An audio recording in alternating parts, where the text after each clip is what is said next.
हरे कृष्णा, राधे राधे। स्वागत है आपका कन्हैया स्टोरी की आध्यात्मिक यात्रा में। फ्रेंड, 7 सितंबर भाद्रपद माह की पूर्णिमा तिथि से पितृपक्ष की शुरुआत हो चुकी है। पितृपक्ष की अवधि अपने पूर्वज यानी कि पितरों के प्रति कृतज्ञता व्यक्त करने की होती है। इस समय अवधि में पितरों के निमित्त तर्पण और प्रदान किया जाता है।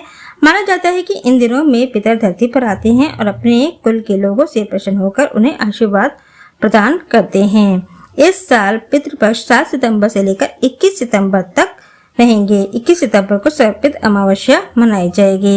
हिंदू धर्म में पितृपक्ष पूर्वजों को याद करने और उन्हें तर्पण देने का पवित्र समय होता है। पितृपक्ष के दौरान कई कार्यों को लेकर मनाही होती है, जैसे कि पितृपक्ष में नई चीजों की खरीदारी करने, नए कपड़े, घर के लिए नया सामान, नया फर्नीचर खरीदना शुभ नहीं माना जाता है।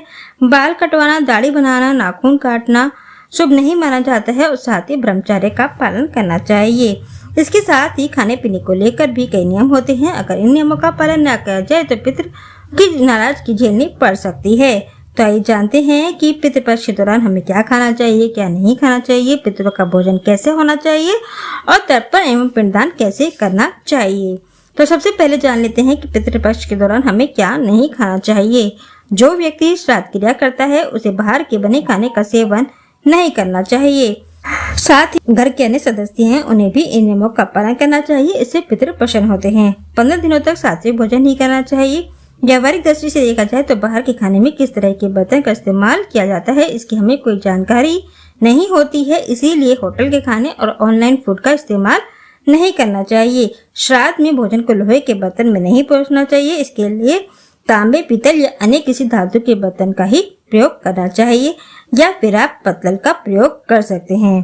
तामसिक आहार का सेवन नहीं करना चाहिए। पितृपक्ष में तामसिक आहार जैसे कि मांस, मछली, मदिरा पान, लहसुन, प्याज, आज धूम्रपान आदि का सेवन नहीं करना चाहिए। अगला नंबर आता है कि पितृपक्ष में चने का सेवन भी वर्जित होता है। इस दौरान चना, चने की दाल और चने से बना सत्तू भी खाना और खिलाना वर्जित होता है। इस दौरान कुछ सब्जियां भी वर्जित होती हैं, जैसे कि जमीन में उगने वाली सब्जियां अरबी, गाजर, मूली, सलजम, सूरन और चुकंदर से भी परहेज करना चाहिए। इसके अलावा सफेद तिल, लौकी, काला नमक, करेला, बैंगन, जीरा, चना, सरसों का साग, राजमा, अलसी और बासी भोजन, समुद्री जल से बना नमक और भैंस के दूध का सेवन भी करना वर्जित माना गया है। पितृपक्ष के दौरान कीवी का फल खाने से बचना चाहिए, क्योंकि इसे तामसिक और मांसाहार से जुड़ा हुआ माना जाता है। पितृपक्ष में मसूर की दाल का सेवन भी नहीं करना चाहिए, क्योंकि ज्योतिष शास्त्र में मसूर की दाल का संबंध मंगल से माना गया है और मंगल क्रोध का कारक होता है। इसके अलावा पितृपक्ष की अवधि में दाल, चावल और आटा जैसी कोई भी चीज को कच्चा नहीं खाना चाहिए। इसके सेवन से पितर आपसे नाराज हो सकते हैं। अब भाई जान लेते हैं कि पितृपक्ष के दौरान क्या खाना चाहिए। पितृपक्ष में सात्विक और ताजा भोजन करें। फल, दूध, मक्खन, नट्स और साबुत अनाज आप खा सकते हैं। पितृपक्ष के दौरान मूंग की दाल का सेवन किया जा सकता है। अब भाई जान लेते हैं कि पितरों का भोजन कैसा हो। पितरों का भोजन मुख्य रूप से सात्विक और शुद्ध होना चाहिए। इसमें किसी भी तरह के तामसिक, प्याज, लहसुन और जमीन में नीचे उगने वाली सब्जियां वर्जित होती हैं।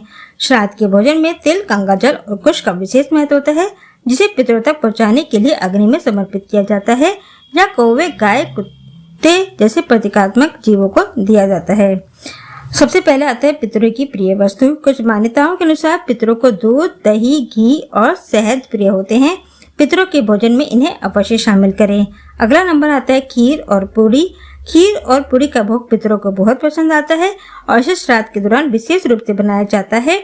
अग्नि पुराण के अनुसार पितृपक्ष के दौरान ब्राह्मण को खीर जरूर खिलानी चाहिए, लेकिन इस बात का ध्यान रखें कि खीर गाय के दूध से बनी हो तो अच्छी मानी जाती है। अगला नंबर आता है तुरई की सब्जी। तुरई की सब्जी पितृपक्ष के दौरान जब ब्राह्मण श्राद्ध क्रम का भोजन करे तो तुरई अवश्य खिलानी चाहिए। अग्नि पुराण के अनुसार माना जाता है कि ये भोजन पितरों के हृदय में अवश्य ही जाता है। इससे वह प्रसन्न और सुख समृद्धि का आशीर्वाद देते हैं। अगला नंबर आता है उड़द की दाल। उड़द की दाल और इससे बनी चीजें पितरों का आशीर्वाद पाने के लिए बेहद महत्वपूर्ण मानी जाती हैं। उड़द की दाल की कचौड़ी, उड़द की दाल की वड़े, उड़द की दाल के पकौड़े या इमरती आप शामिल कर सकते हैं। तिल, गंगा जल और कुश। पितरों के भोजन में तिल, गंगा जल और कुश को शामिल करना शुभ माना जाता है, क्योंकि पितरों की रक्षा करते हैं, उन्हें संतुष्ट करते हैं। अगला नंबर आता है पसंदीदा भोजन। यदि आपके पितरों का कोई पसंदीदा भोजन है तो उसे भी आप उनके नाम पर बना सकते हैं। बस ये ध्यान रखें कि तामसिक भोजन आपको नहीं बनाना है। अब आइए जानते हैं कि पितृपक्ष के दौरान ब्राह्मणों को बिल्कुल भी ना खिलाएं ये सब्जियां।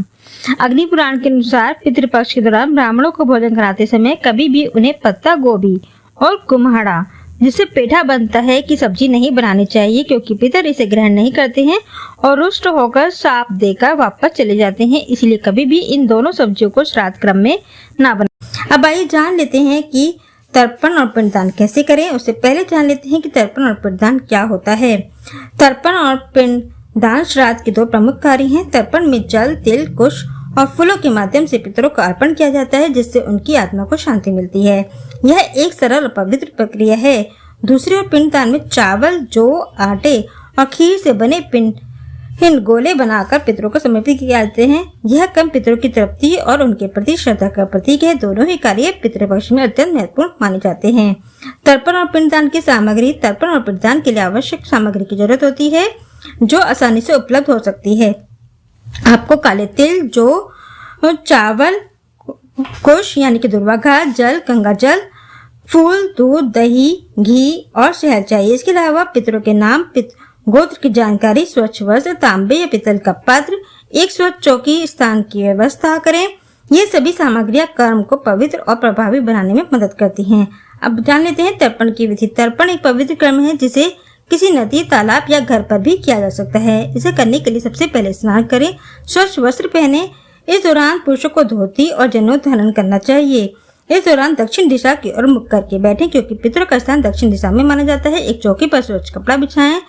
तांबे या पीतल के पात्र में जल, तिल और जौ और कुश रखें। इसके बाद हाथ में जल, तिल और कुश लेकर संकल्प करें। संकल्प में अपने पितरों का नाम, गोत्र और तिथि का उल्लेख करें।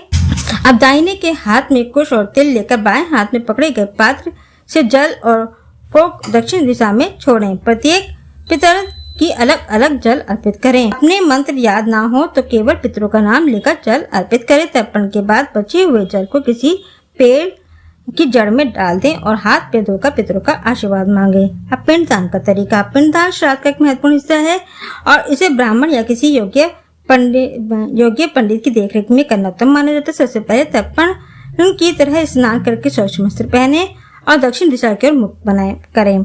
चावल, जौ, तिल, दूध, घी और शहद को मिलाकर छोटे छोटे पिंड बनाएं। इसके बाद हाथ में जल और तिल लेकर संकल्प करें, जैसे कि अपना नाम, अपने पितरों की तृप्ति के लिए पिंडदान कर रहा हूँ। प्रत्येक पितर के लिए एक एक पिंड बनाएं। सामान्यतः 3 पिंड पिता, दादा, परदादा के लिए तैयार किए जाते हैं। इन पिंडों को कुश के ऊपर रखें और जल, तिल, फूल और चंदन अर्पित करें। अपने मंत्र ना पता हो तो केवल पितरों का नाम लेकर पिंड समर्पित करें।